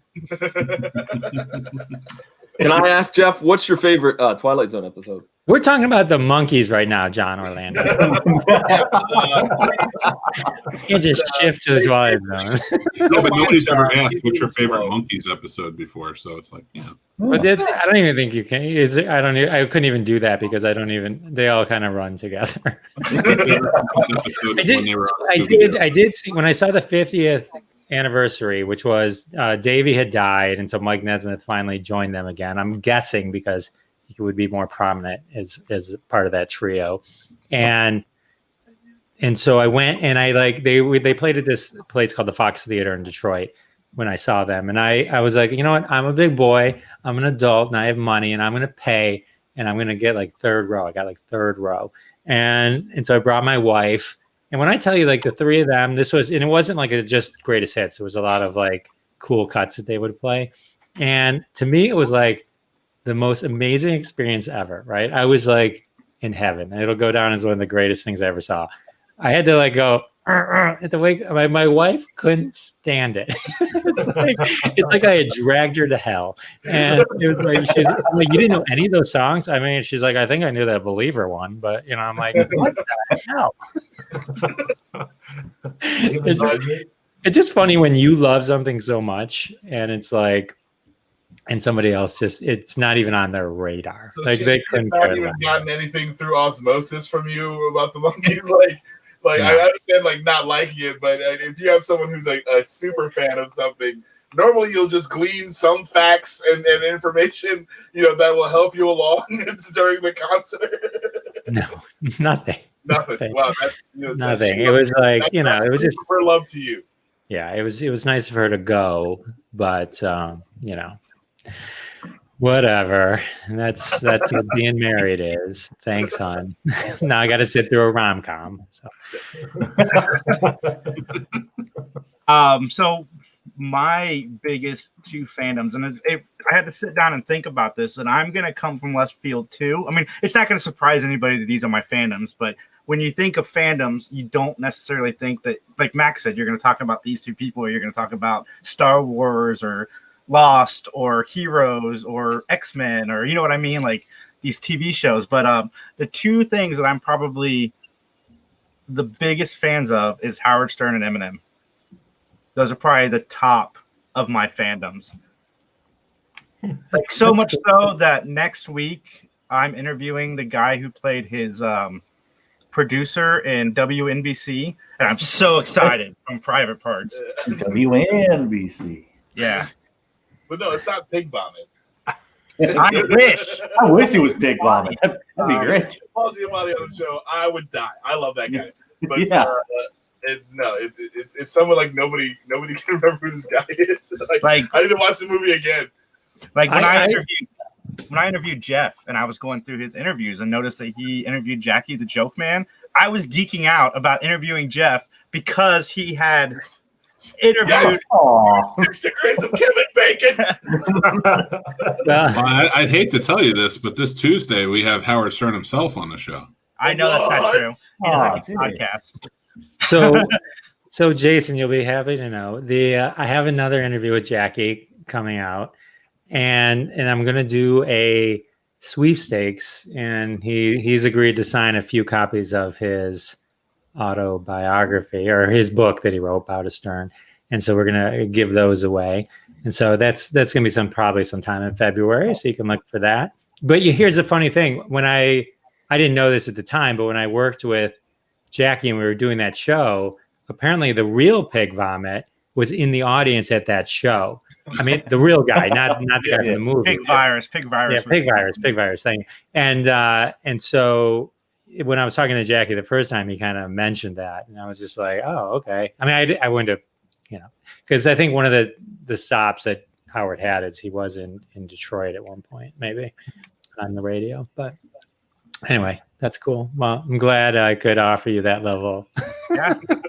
And then Eminem, who's president of Detroit, right? He's the guy. Yes. He made 8 Mile very famous. Did you see the Pete Davidson yes parody? Parody with and Eminem's at the end, like opening a Christmas present. Yeah, it was great. I think that'll go down as like one of the best SNL clips. Like I think that'll show up in like everything moving forward. I think that it was that good. I haven't forgotten about you, Saj the Boss. I think, have we all seen Nightmare on Elm Street Part 3? Nope. Yeah. It's probably the best. It could be arguably the best one in the franchise. And it has the best soundtrack.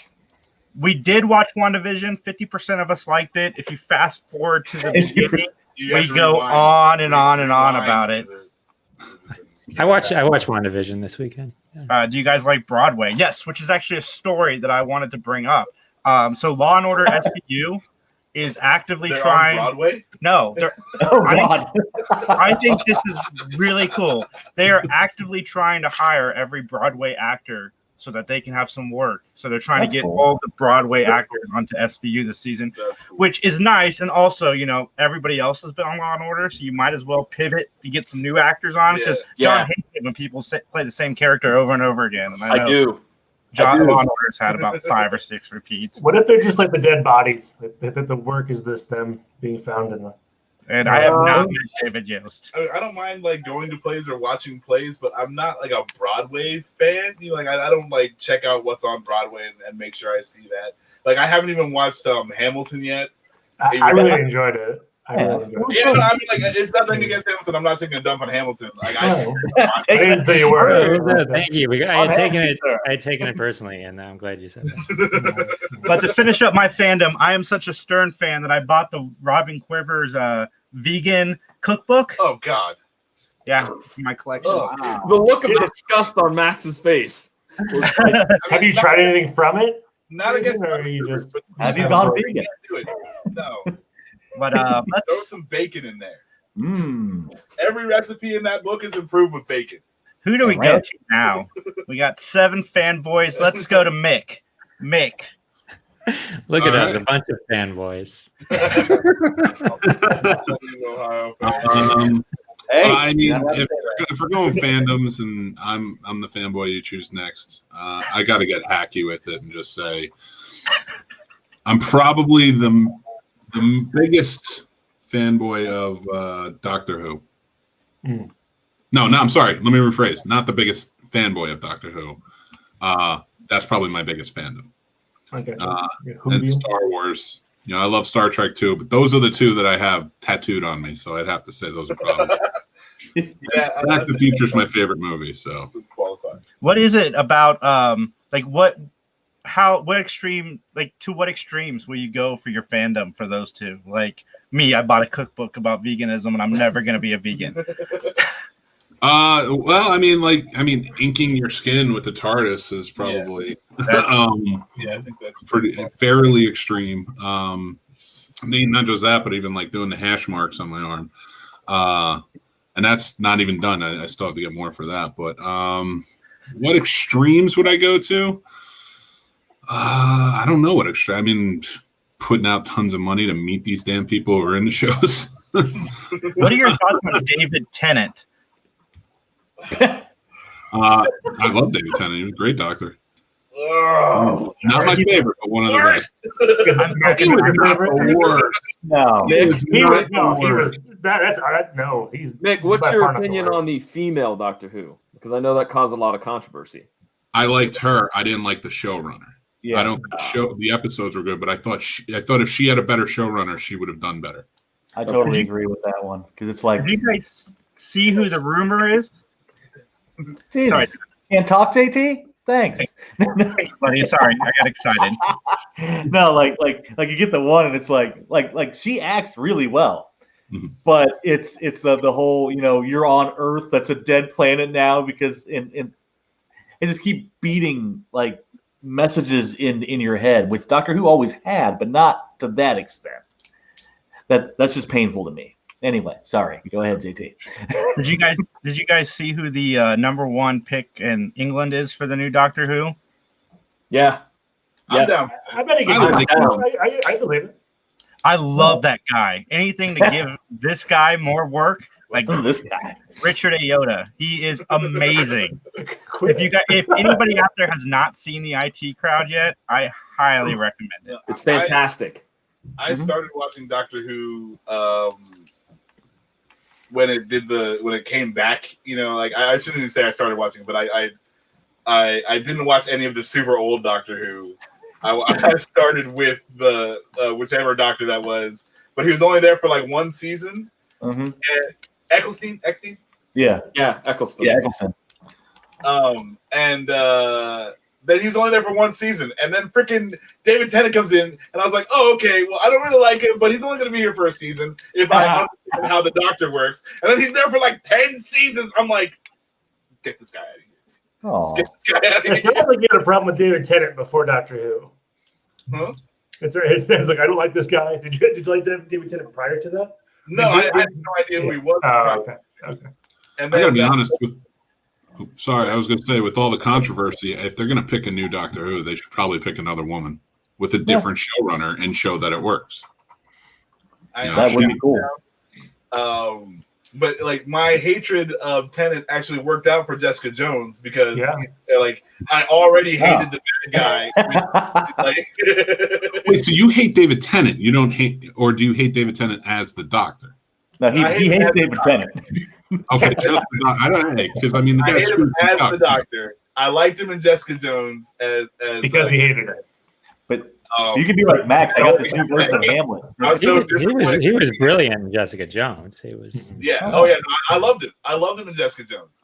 But like, it was just that extra because I already had all these negative feelings for him. That like, you know, like you need a good villain, and he's just already the villain to me. So like, it worked out very well. John, what are your biggest fandoms? He was ready for this. It's a fandom of mine. I mean, it's a slam dunk. I mean, pro wrestling. I mean, that's been my fandom for many years, ever since I was a kid. I remember, to me, it was like a live action comic book. You know, it was, you know, you could reach out and touch Hulk Hogan because, you know, you couldn't touch Aquaman or whatnot. You know what I mean? So, yeah, pro wrestling. I don't think little children should be touching Hulk Hogan. Not in that Let type him of even way. use his thought, Jason. Jesus Christ. What's wrong with you? This is my childhood, Jason. You're running all over you, brother. Terrible. Oh, God. Oh, the Hulkamania is real. Sorry, John. Sorry. Continue. No, I mean, that's it. I mean, it's pro wrestling. I mean, that's it. I mean, as a kid, I mean, literally every weekend it was watching every single wrestling, not just the WWF. I still don't understand why Hulk Hogan.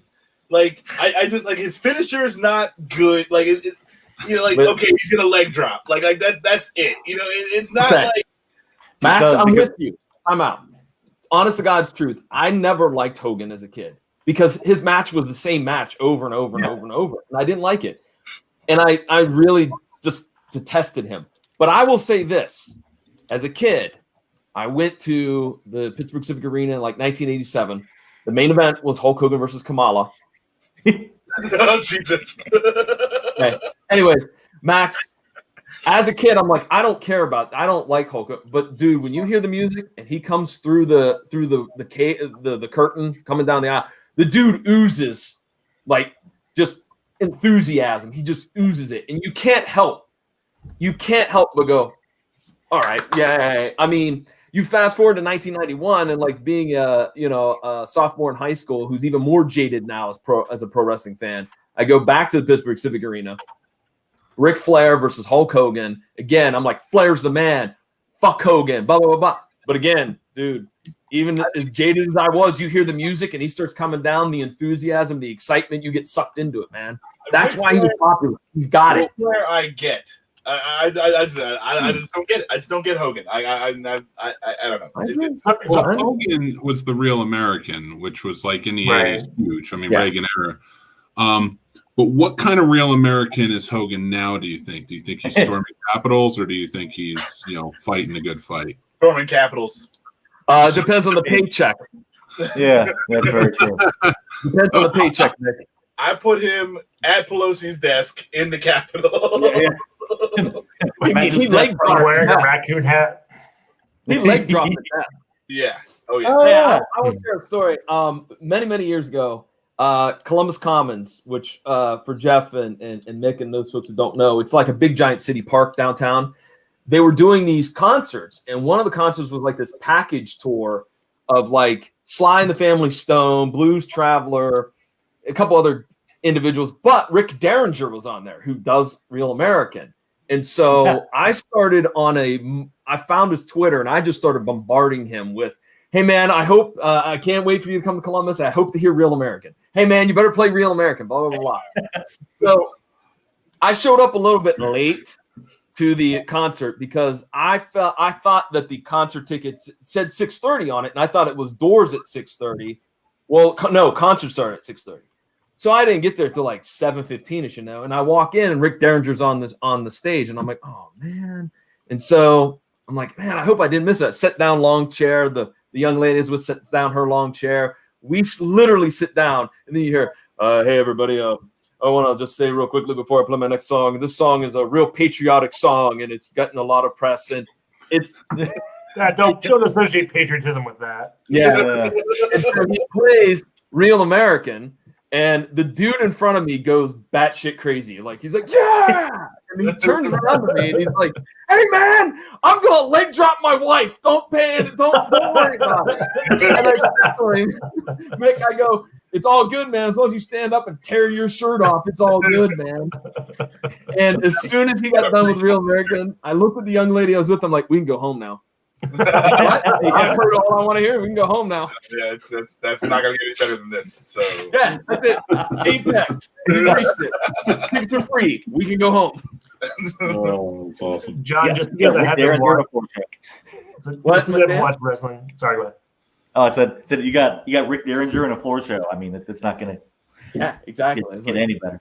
Don, Dan, and whoever else still watches wrestling, who's your pick to win in the Rumble?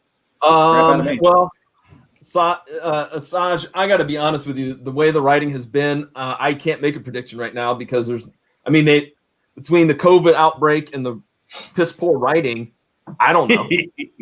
I mean, I got to be honest. I have no idea. Hulk Hogan. Yeah, sure. Is the Attitude Era the best era in wrestling? That's when I stopped watching, like right when that started ending. Is that does anybody consider that the best era, or what? What do you mean? The Attitude Era wrestling, where Stone Cold, The Rock, that whole thing. In my mind, that's the best. I don't know. I came in and left out with them. That was for me. But I love like Ric Flair when you do the Four Horsemen and all that stuff, like that whole storyline, and then like NWO and all that stuff was you are talking about WCW and not WWE. Yeah, well, no, I'm just wrestling in general. Okay. The time frame that I am. But I don't know. I still think, Justin, to answer your question, I still think the 80s was good because you had the territory system still, so you could watch a variety of different and get different flavors, if you will. You know, you could watch the technical matches of like Ric Flair and in Jim Crockett Promotions, but then you could watch the wild, crazy brawls down in Puerto Rico, or the kind of more hardcore wrestling that the heavy hitting type of wrestling in World Class and Dallas. So to me, that's what I grew up on. So that's what I think is great. But the Attitude Era was fantastic too, because you still had a lot of competition at that time. I mean, I think the Rock Bottom is one of the best finishers. Just because I can come out of nowhere, it's like, and the Diamond Cutter is my other favorite one. Just because they come out of nowhere, ends the match, and that's that. So I appreciate those. Unlike Hulk Hogan's leg drop, which is. I'm gonna transition over to Dan now. Shit. There are so many fandoms that I like, but if I had to pick one, I would make my own fandom of bad movies. I get that. Yeah, because I love them. It's just like anything, like it can't be just like bad. It's got to be like so bad that it like goes to the other side of the scale. It's like this is gonna be horrible. I need to watch this. Like Grease 2. Yeah. There you go. Like the Shaolin Sofa flick that me and Max watched this week. Can Iron Mask with Jackie Chan and Arnold Schwarzenegger. It's like, need to watch that. It does sound fun though. It's something. It delivers. It delivers what Dan is looking for. But yeah, that's probably my biggest fandom.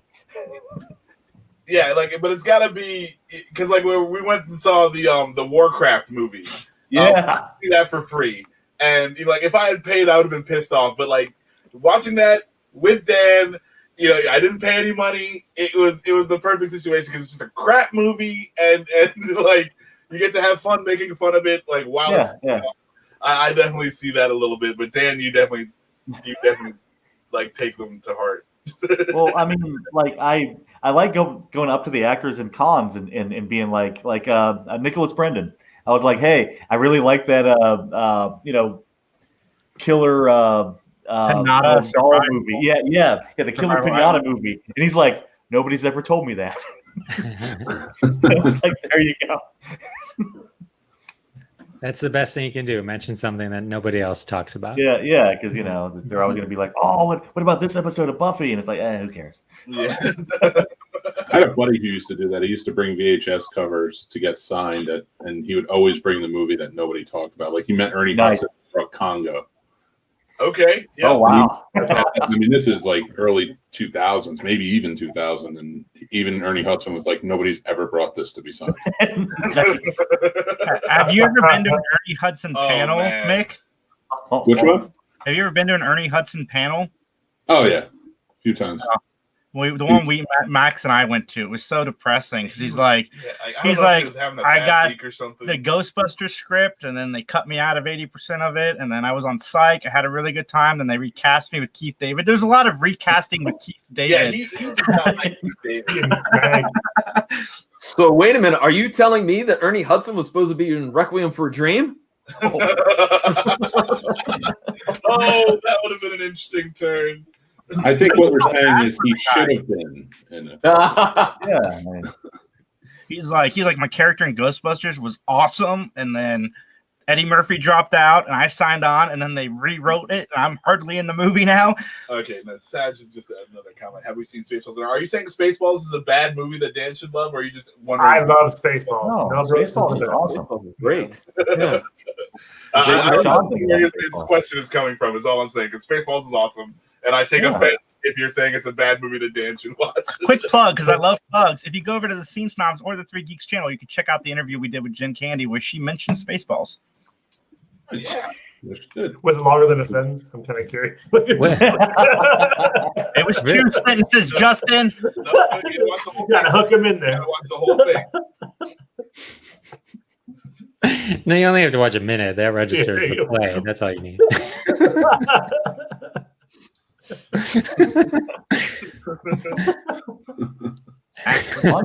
Okay.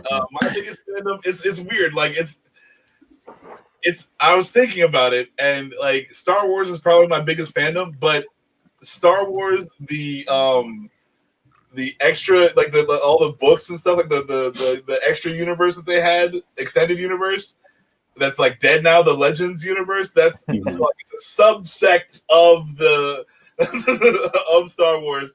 I really liked all that stuff. I read pretty much all the books, and I mean, it's just Star Wars, but like that was probably like the most time and effort I'd expended into any one certain thing.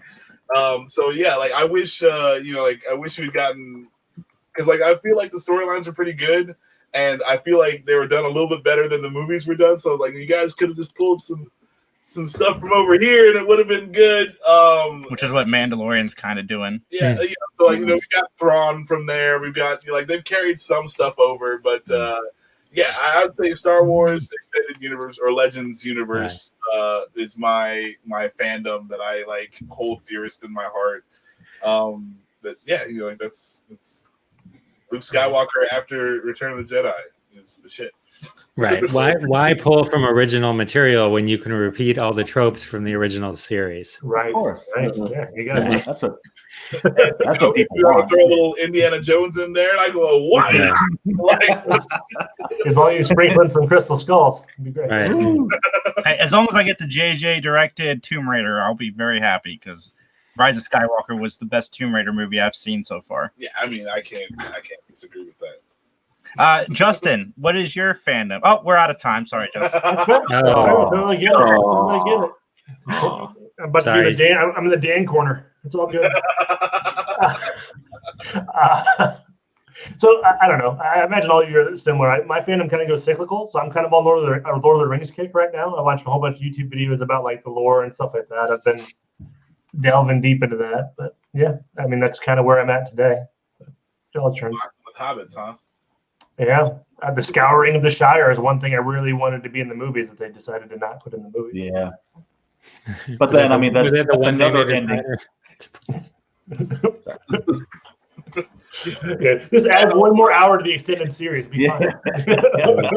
I think aren't they making a prequel series? Yeah, the Amazon TV show. Yeah. That's the second age though, so the people that you know outside of like Galadriel probably won't be alive for it. Yeah, well, of course, yeah. And Elrond. Very cool. Jeff, how bad did you want to see the monkeys beat up the Beach Boys? It wouldn't happen. Jesse was. Let's combine fandoms here. So if the Monkeys and the Beach Boys were all pro wrestlers, yeah. Beach Boys today. I'd like to see anyone beat them up. Mike Love needs a. Do you think the Beach Boys were a bunch of hacks compared to the Monkeys? Oh, Brian Wilson was a genius. What are you talking about? Just kidding. Hey, you never answered, Jeff. What's your favorite Twilight Zone episode? Time Enough to Last with Burgess Meredith. I think it's a common favorite, but I have the little guy on my shelf, you know. Oh, nice. But I don't think there's any. I think that's sort of like, I think if you had someone watch that episode, they shots fired. I can't help massage the boss if you don't know the monkeys. That's what Google's for, my friend. How old are you, buddy? Hit us up in the comments. Let me know. It's 2 E's when you Google it, not K-E-Y. I think if you watch that episode, Time Enough to Last, it sort of is the perfect way to kind of describe and what you can expect from really good Twilight Zone. You know, plus the Burgess Meredith is the best, you know, so. Okay. Have you seen Head, the Monkeys movie, which I heard is actually pretty funny? I think I saw it a long time ago. The music's good. Actually, they played a lot of that when I saw them at their 50th. They played a few tracks off of that. That one was, I think that was like Jack Nicholson, I think, had something to do with that. And He did he direct it and write it, or I don't know if he wrote it, but he did direct it. I think they were almost like just trying to destroy themselves with that movie by completely going a different direction with who they were and all that kind of stuff. Because I don't think they recovered after that. Saj is 17, so that's why he's never heard of the Monkeys. That makes total sense. Check them out. They are sincerely a nice band. A nice band. They are. I like it's something your mom says, like, what's a nice band? No, it's better than that. Mickey Dolenz' voice is like the voice of the '60s. I mean, you can't get past that. And Mike Nesmith is great. So this is how, like, being part of a Monkeys fandom. It's like Mike Nesmith was coming. He was playing this small theater in my town. He's coming to my town, and so no one would go with me. No one would go with me. And so I was at this event. So I didn't know the people there, but everyone there would have known, you know, I would have known someone who knew the person there. You know, it was like one of those networking things. And all of a sudden I kind of hear Monkeys. And I'm like, what? So I walk over to the guy. I'm like, what did you just say? And the guy's like, I mean, keep in mind, I have no idea who this person is. First conversation. He's like, oh, I'm telling them we're trying to go see Mike Nesmith, but no one will go with me. I'm like, I'll go with you. Now you're best friends. Yeah, and so we did. We met at the concert. That was it. I met him at a Comic-Con once. I mean, I paid to get an autograph, but and meet him. But that was cool. So I met Mickey Dolenz once too. He was a kind of a jerk, I thought. They get a lot of hate because they were manufactured by a corporation to, you know, compete with the Beatles. But I mean, they're all talented musicians. Yeah, they were. You know, yeah. I mean, there was definitely talent there, and like, who doesn't sing other people's songs? You know what I mean? It's like there's plenty of people that just sing. And they do have. I mean, Mike Nesmith, I think, proved himself as a artist afterwards. Mickey Dolenz continues to make albums of the same songs from the Monkees over and over again. So, but his voice is one of the best voices, I think, to come out of the '60s. I think you can argue that. And then Peter was definitely, I'm not a fan of his voice, but he was definitely a good artist. And then Davy Jones, I think, you know, could sing a little bit, but yeah, I mean, yeah, they were manufactured, but you know, they do that all the time. So were they One Direction and some of the very famous groups today were created on X Factor and stuff like that. So the idea that a manufactured band can't produce or be of value is sort of, you know, Zayn was in the trending on Twitter today, and Harry Styles, you know, just scored Jason Sudeikis' wife. So I mean, it's like these manufactured things become part of pop culture, and so, you know, you can't just poo-poo it. Back then, it was probably a little more new, or they didn't talk about it, or I mean, everyone knew it was manufactured, but that's probably why they didn't get it. Nobody says today One Direction shouldn't be getting Grammys or something, right? I mean, no one says that. I do. Well, okay. Well, outside of this group of fanboys, outside of this group of fanboys, we have that going for ourselves. Anyway, but that's my point. So They're good. I enjoy them. That's all that matters. I enjoy them. Jeff is also on the Scene Snobs Network. He does a show. What day do you do your show? Wednesdays at 9:30 p.m. Eastern, Crossing the Streams. It's TV streaming suggestions that me and a couple buddies of mine, a few buddies, we just kind of get together and we have guests on too. So if anyone wants to guest, hit me up. I can let you can guest. I like how Justin abstains from the vote. He's like, I don't care. Because I already told Justin no in a direct That's message. right. Yeah, I was like, please, yeah, He was the first one to ask.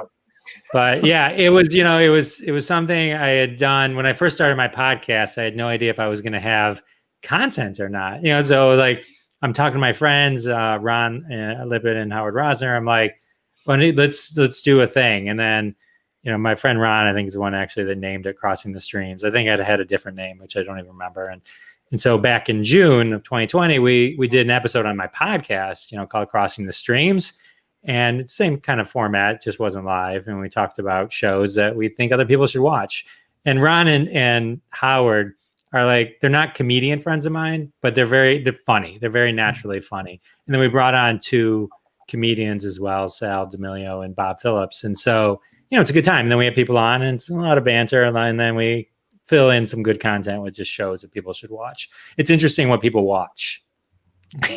We cover some of the, obvious ones like Queen's Gambit, but somebody always comes to the table with something and you're like, what? Do you have the most off the wall option or suggestion? Do you have one on top of your head? Like, what was the most odd show? You're like, that was a good one.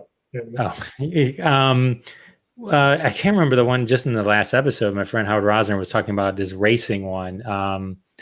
I can't remember it, but if you go watch the last episode, everyone go watch and then report back. That'd be great. But my friend actually talked about the Paul Lynde Halloween special. Well, actually, I ended up talking about it because his sound was bad, and so he dropped. And thankfully, I was the only other person in the United States that had actually seen the Paul Lynde Halloween special. So I was able to just jump right in and watch it and report on it. And so, but stuff like that. And then, there's some obvious ones that we cover. And then, like Cobra Kai and stuff like that, just so we seem like we know what we're doing. And then, but it's a good time. It's a good time. So DM me and I'll work you on. I will add that it is a great show. Jeff is being humble. Everybody check it out. It is a lot of fun. Thank you. Yeah, it's fun like interacting with people as they kind of do stuff, and that makes it kind of we go by the seat of our pants anyway. Mostly, I mean, there's a structure to it, but then it's like not overly done. But then when the people kind of chime in, that's kind of fun. So as more people watch and more people chime in, it's fun. It's a good time. Kind of like how Saj keeps jumping in here. He's persistent. That's important. Yeah. I watched This Is Us. Okay. I was watching This Is Us today. I'm getting caught up. And the scene that I'm talking about, I caught a continuity error. So they go into a baseball card store where, magic cards, you can buy magic cards and stuff there. And in the background, I see 2 magic boxes, which are Armaket and Kaladesh. Magic the Gathering. Which were released in 2018, I believe. So they have 2018 boxes of Magic in a 1992 baseball store. If you go try to buy the boxes of Magic from 1992, they're going to spend $1,000. Yeah. It's an expensive day. It's gonna be like hand drawn and shit at that point. I just want to go on record as saying I have less of an issue with the continuity issue than I do with the fact that you openly are bragging about watching This Is Us. Yeah. I wouldn't say I'm bragging. I totally agree. I think that's where we should focus the next 10 to 20 minutes. I am just open about my fandoms.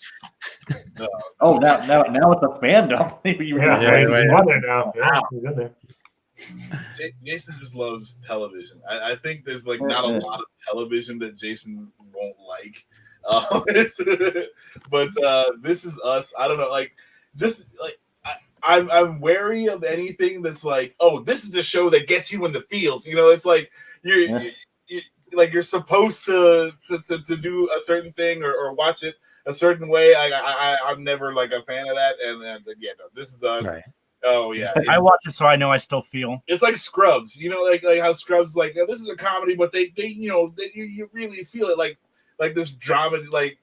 Oh, okay. Like I'm laughing now, and then like I'm gonna go from laughing to crying in 0.3 seconds.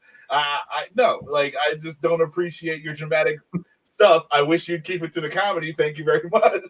They're like series full of very special episodes. Yeah. I will tell you this. I watched the first 2 seasons of This Is Us for the same reason that if you've ever seen Hot Tub Time Machine, they're getting frustrated because Crispin Glover's arm wouldn't get ripped off. Because I was waiting for the dad to die, and it was just like, tell me already, tell me.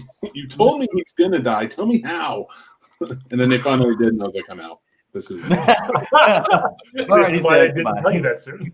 Oh, I have never seen an episode, but I remember seeing the previews for it, and it struck me as if you were to do one of those real life trailers for it, it was like, get ready to be manipulated into crying. We're going to tear your feelings from left to right, and you won't leave with a dry eye. You know, it just seemed like it was all manipulative to make you do that versus just doing a story where you might actually feel. You know what I mean? Oh, I make it sound like a challenge. I can make it through this shit. My emotions have been dead since the 90s. Yes. I know when I'm on you crossing the streams what show I'm talking about. Yeah, I can't wait. So, oh no, we lost Mick. I also like A Million Little Things, which is more of the same. Oh no, okay. A Million Little Things was made in response to This Is Us. It is a direct like, oh, we can make money this way, and they decided to make this show. But like A Million Little Things, and I've not seen any episode, but I've heard about this. Like none of the people have any emotional like. There's no reason to like any of these people or get emotionally involved enough for them to make you cry. Like, I love the people on that show. Oh yeah, okay. James, I'll suggest a show that I'm going to guess most of you haven't watched, but it's really good, and it's called Never Have I Ever on Netflix. And Mindy Kaling made this show, and it was one of those shows I never would have watched because it's like one of those I don't know if it's middle school or high school shows, but like. It's so good. It's literally so good. It's brilliant. And definitely watch it. I mean, somebody told me to watch it, so we did, got hooked right away. And then anybody I've ever said you should watch the show and they've watched it have told 10 other people to watch it. And so it's a really, really great show. So there you go. We'll check it out. So the show is like The Ring. I'm sorry, what'd you say? So the show is like The Ring. See, somebody gets you to talk to watch it. Then you have to get somebody else to watch it. Sorry, Saj. We talked about the Tiger King in June of 2020. Back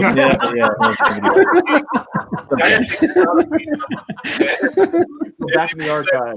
Out of jail, then you need to talk to your therapist. Well, and if you get that dude out of jail, I think the next 3 days are your only chance to make that happen. You know, like I'm actually surprised Trump didn't pardon that dude.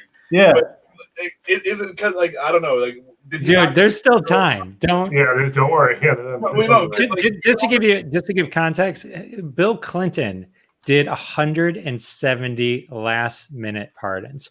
The difference is most pardons are usually vetted in some way, but Trump just happens to be handing them out without really knowing. Did that person really murder everybody? Oh well, okay. I guess I'm sure he's sorry. Yeah, I mean, yeah, sure, yeah. Yeah, the Night Stalker. The Medal of Freedom soon. he's like I watched the first episode of Night Stalker yesterday. That was a freaky-ish fuck show. Is it good though? I haven't seen it yet. It's so far it's pretty good because it seems like they're not over long episodes. You know, sometimes I feel like I've been watching and I have to watch the last episode, the one on HBO Max about Heaven's Gate cult. Yeah. And I feel like that could have been a 2-hour movie. You know what I mean? It's like instead of like 6 hours or whatever it is over 4 episodes. And it's like something like McMillions I felt the same way about. It's like if they're doing that trope where it's like they tell you everything, and then they repeat everything they just told you because they need, they assume you don't remember what just happened 5 minutes ago. You don't know. Yeah, it's some of these can be 2-hour movies. If you can do an entire Star Wars movie in 2 hours, you can tell the story of McMillions in 2 hours. I agree. I've been watching The Vow on Showtime, I think is the network. I watch it on Hulu, but that is intense. Oh, is that about the Nexium cult? Yeah. It makes me mad. I can only watch one episode a day. There's 2. My wife was obsessed with that. There's another one on one of the other stations. I don't remember which one's supposed to be better than the other one, but yeah, those are that's a fascinating story. The girl from Smallville really screwed up a lot of people. Yeah. Stars. It's on Stars. My wife is listening from the other room. She's like, another reason Smallville is this lady and her cult. Another good show is The Flight Attendant. I like that. Yeah, we talked about that in the last episode. I got to check that one out. Yeah, I work from home, so a lot of TV gets played while I'm working. So I watch a lot of TV. That's awesome. Good. But let me on your show, Jeff. You're like our main commenter, and then there's another one on Stars called Seduced Inside Nexium. That's a good one too. Did you ever watch they were competing Fire Festival? I watched them both. Yeah. That Fire Festival thing was fascinating as well. Yeah. I enjoyed Vice's While the Rest of Us Die docuseries. That was pretty good. Mm-hmm. All about like the hidden like bunkers that the rich and famous have and all that jazz. Yeah, I wanted to watch that. Yeah, you mentioned that before, John. It's good. What's it on? It's on Vice. Oh, okay. Oh, that's cool. The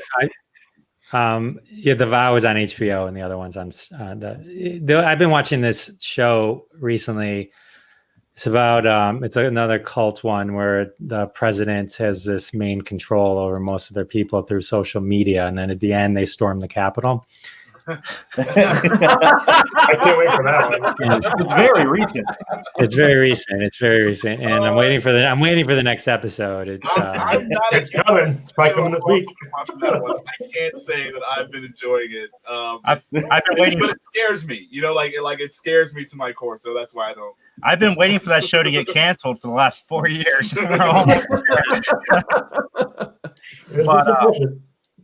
I do want to plug a couple things. We have Rebecca Miskin coming back up in March, and Jesse Camacho from Lock and Key will be joining us next month again. I love Jesse. I've been talking to him through email. He's been so busy with filming Lock and Key. They take like 4 COVID tests just to get on set. So I can't wait to catch up with him and find out what it's been like. But John and I just interviewed Ted Lange, who actually worked with Howard Stern's wife. So that is my 1 degree of separation now. And he did other things. No, dude. Yeah, really. Poor guy. Dude, this guy, I'm telling you, this guy is fascinating. Yes. Love Boat. He is not afraid to give you the dirt. He gave us some on, who did he give us dirt on, John? Milton Berle. Yeah. Yeah. We're not gonna say what, but you need to check it out when that drops. It was fascinating. He was a blast, man. Well, John is dropping on the Scene Snobs and 3 Geeks channel next Friday at 6 o'clock, Mick? Yep. 6 o'clock. Oh, that's so cool. You get great guests. Great job. Thank you. Not bad for a couple hacks. But on the 3 Geeks podcast, have a great day. Mick, shade is real. Mick and Jeff, see you guys after this quick closing.